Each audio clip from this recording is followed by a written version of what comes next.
आज हम बहुत ही इम्पॉर्टेंट टॉपिक पढ़ेंगे फिजिक्स के लिए, जो बहुत इम्पॉर्टेंट है।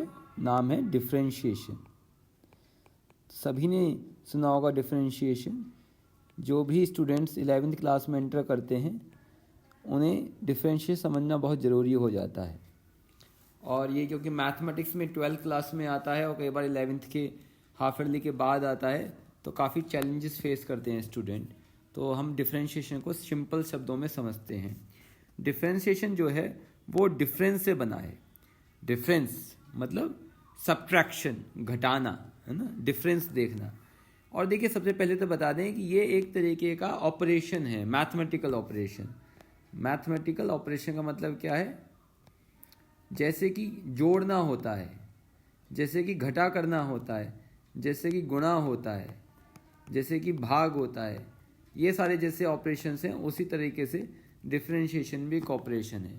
तो हर मैथमेटिकल ऑपरेशन के कुछ रूल्स होते हैं जिसके बेसिस पर वो आप कर पाते हैं। जब आप बचपन में गुणा करना सीखते हैं तो आपको कुछ रूल्स सिखाए जाते हैं कि मल्टीप्लाई करके यहाँ लिखना है ना, उसके बाद यहाँ पे क्रॉस लगाना है। ये सिंपल सी बातें आप सीखते हैं। फिर जोड़ना है, ठीक है। इसी तरीके से डिवाइड के रूल्स सीखते हैं और उस रूल्स की आपको प्रैक्टिस करनी पड़ती है। उसी तरीके से डिफरेंशिएशन के कुछ रूल्स हैं।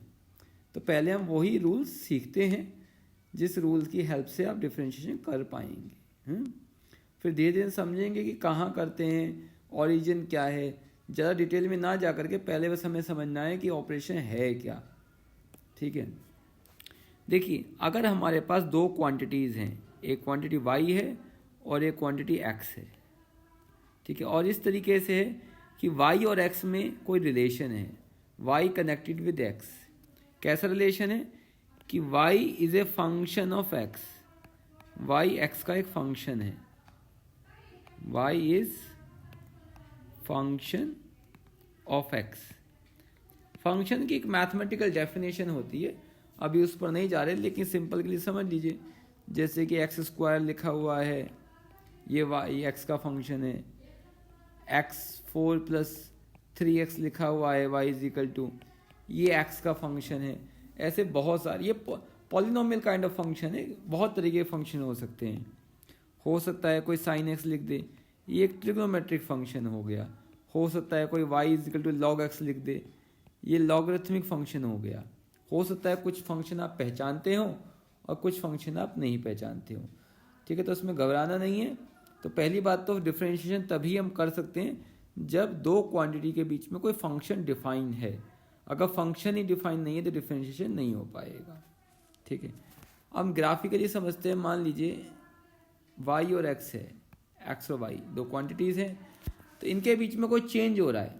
जैसे कि हमने ग्राफ बनाया है, ये इस ग्राफ में क्या दिखाई दे रहा है कि अगर x बदल रहा है, x में चेंज होगा तो y में भी चेंज होगा, ठीक है। ये ऑब्जर्व किया जा सकता है इस ग्राफ से। If there is a change in x, there is a change in y। ये छोटा सा डेल्टा जो है चेंज को दिखा रहा है, ठीक है, चेंज आ रहा है इसके अंदर। तो डिफरेंशिएशन होता क्या है? देखिए, जो चेंज है y में चेंज और जो x में चेंज हुआ, इन चेंज का जो रेशियो है ना, यही डिफरेंशिएशन है। डिफरेंशिएशन का मतलब है कि एक क्वांटिटी में जो डिफरेंस है वो दूसरे क्वांटिटी के डिफरेंस के रेस्पेक्ट में कैसे वेरी कर रहा है ना। यानी कि एक क्वांटिटी में चेंज करने पर दूसरे क्वांटिटी में क्या चेंज हो जाता है, एक्स को बदलने पर वाई कितना बदल जाता है, ये चेक करते हैं डिफरेंशिएशन में, ठीक है। लेकिन एक बहुत ध्यान रखने वाली बात ये कि ये चेंज जो है ना, ये स्मॉल होना चाहिए। ये चेंज होने चाहिए स्मॉल, बहुत स्मॉल। कितने स्मॉल? इतने स्मॉल कि ये आप 0 के बराबर मान सकें। इसे लिख देते हैं limit delta x tends to 0। तो अब ये जो है, ये डेफिनेशन हो जाती है डिफरेंशिएशन। लिखते हैं इसे d की फॉर्म में, यानी कि d ये शो करता है ऐसा चेंज जो कि बहुत बहुत बहुत ज़्यादा स्मॉल है।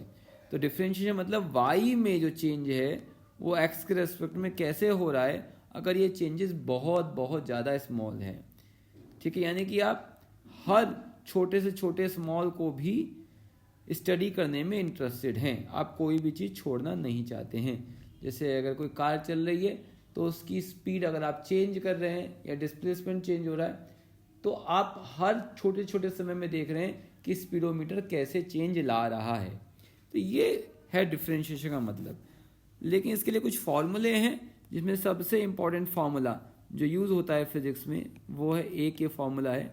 इसको डायरेक्ट याद कर सकते हैं कि अगर y इक्वल टू एक्स की पावर n है तो ये डिफरेंशिएशन जो है y का, ऐसे लिख देते हैं इसे, ये होगा क्या, y की जगह x की पावर n लिख दीजिए और ये हो जाता है n(x(n-1). ठीक है, ये सबसे ज़्यादा यूज़ होता है।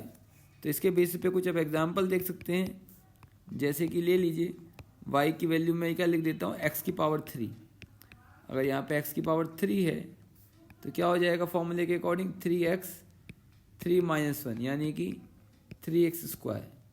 इसी तरीके से आप दूसरी क्वांटिटी का भी कर सकते हैं। मान लीजिए अगर y दे दिया x की पावर 7 तो dy/dx क्या हो जाएगा, तब हो जाएगा dy/dx x की पावर 7 इजिकल टू 7x की पावर 7-1 यानी कि 6। तो ये एक तरीका है जिस तरीके को आप प्रैक्टिस करके समझ सकते हैं। बहुत सारी यूट्यूब पे डिटेल में वीडियोस अवेलेबल हैं, लेकिन एक शॉर्ट में मुझे बताना था ताकि आप अपने फिज़िक्स के लिए इसे यूज़ कर पाएँ।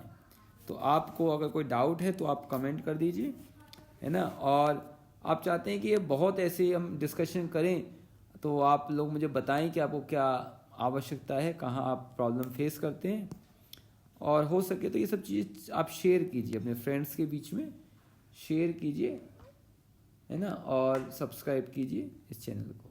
Thank you.